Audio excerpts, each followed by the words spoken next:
Hello and welcome to the Critically Curious. I'm a Monk, and today we are doing a review for Marvel's Midnight Suns. Now, this game has been published by 2K Games. It's currently on the Xbox, the PlayStation, both old gen and new gen. Now, this game came out a little while ago and it still retails at around £65, despite being on sale an awful lot. In fact, this game was on sale just a few weeks after coming out, and so you can pick it up for very, very cheap price.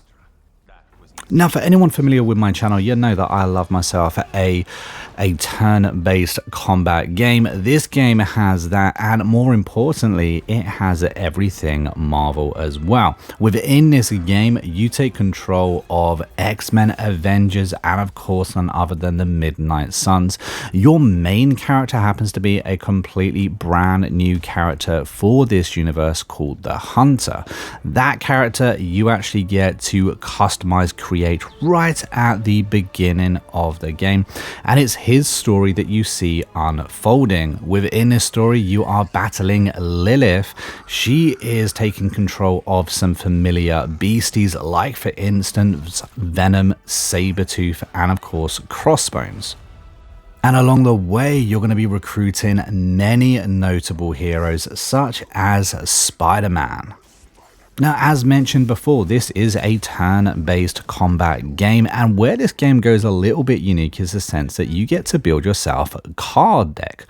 You get to have a different card deck for every single character that you control. You randomly draw these cards, and you can use them in play. It's a unique way of fighting, and of course, because you are superheroes, it's kind of gone away of the cover shooter that many turn-based combats end up being. There isn't no more Overwatch. There's no, looking for the best cover to make sure that in this turn you don't get hit. You are literally just going at it, brawling with Hydra and of course other super villains. I really have played a lot of turn-based combat games, and I've played many of them on this channel as well. And if you ask me, the Midnight Suns do a remarkable job of freshening up the genre. It definitely has its own unique take on it. Of course, turn-based combat became popular again because of probably one of the best games in a franchise, that being XCOM. Now, while Midnight Suns is definitely no XCOM, it does try to add a layer of depth to the game. And I believe it does a pretty good job, because on top of these cards that you can draw in order to, play your turns, these cards can also be leveled up and improved upon. You can improve upon your deck, and of course you have the ability to swap in and out your party as you see fit. The game does start you with quite a generous roster that you can actually cycle between, and as you play through the game, you will recruit more characters and more companions as well.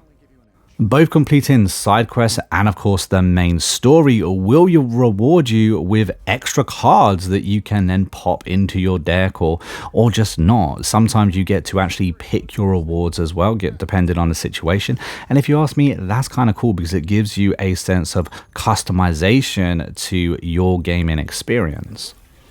Now, really where this game shines is the fact that you are playing as Marvel. I believe this is the first turn-based combat game that Marvel have done. So it's kind of cool to see familiar characters in this genre of game. If you ask me, it works very, very well. I really liked playing as Blade, as Spider-Man, Iron Man. I mean, the list really does go on. Some of them are better than others. Some of them are absolutely overpowered. And of course, it doesn't really matter as well. If you want to put together a team of heroes that you enjoy, it can work very, very well. Of course, every notable hero has abilities that you have seen in comic books or in cartoons and movies alike.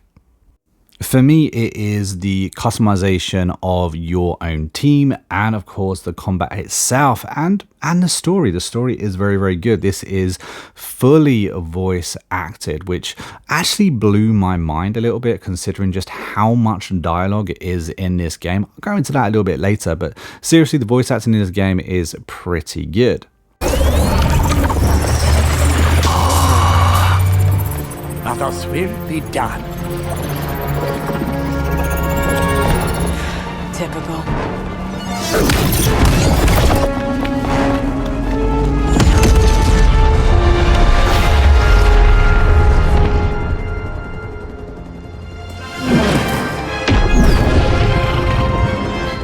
For Hydra.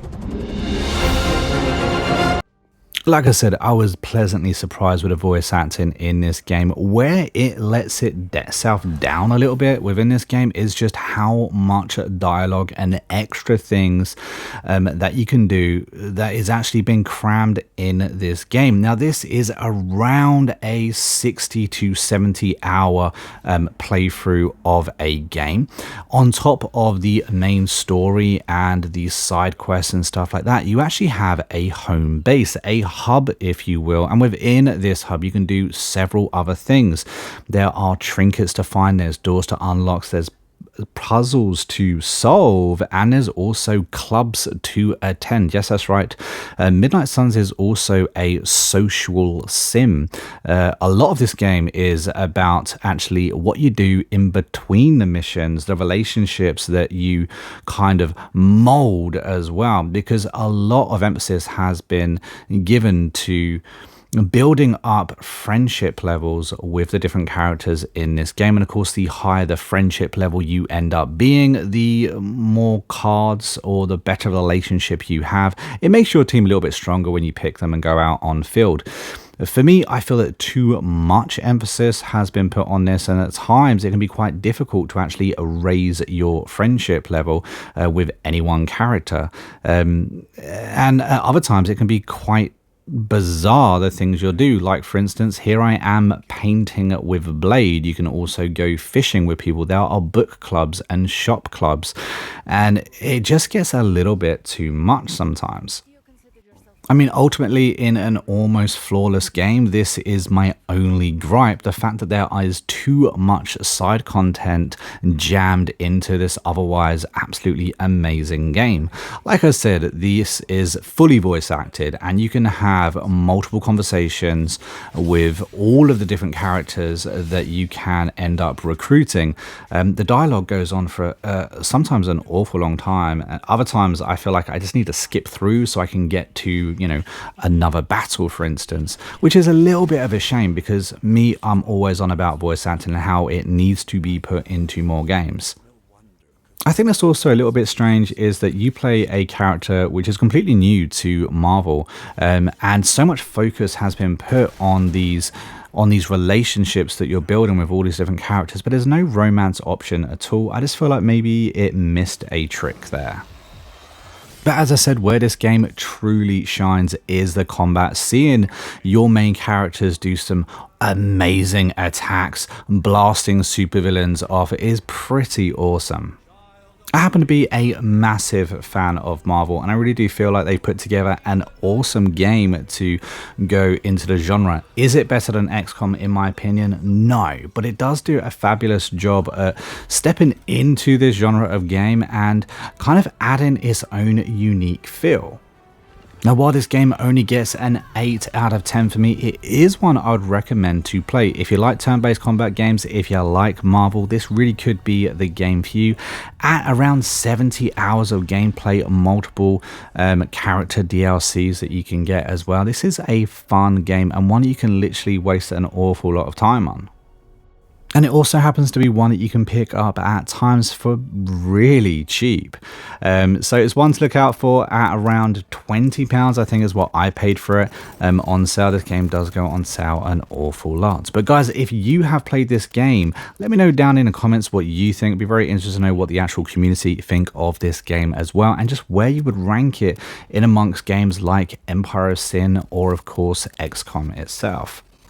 But if you've stayed around to the very end of the review, a big thank you to you. Don't forget to comment Red Banana down below. Just confuse all those people new to the channel or that didn't watch to the very end. And don't forget, here on the Critically Clueless, we have actually released our very own novel. It is a dystopian cyberpunk, and you can find it on Amazon and Kindle Unlimited. It is called Seven Broken and Bound, and it's the absolute best way to support the channel at the moment. But until next time, I've been a monk who's been Critically Clueless, and I will see you in the next video real soon. Until then, take it easy and happy gaming.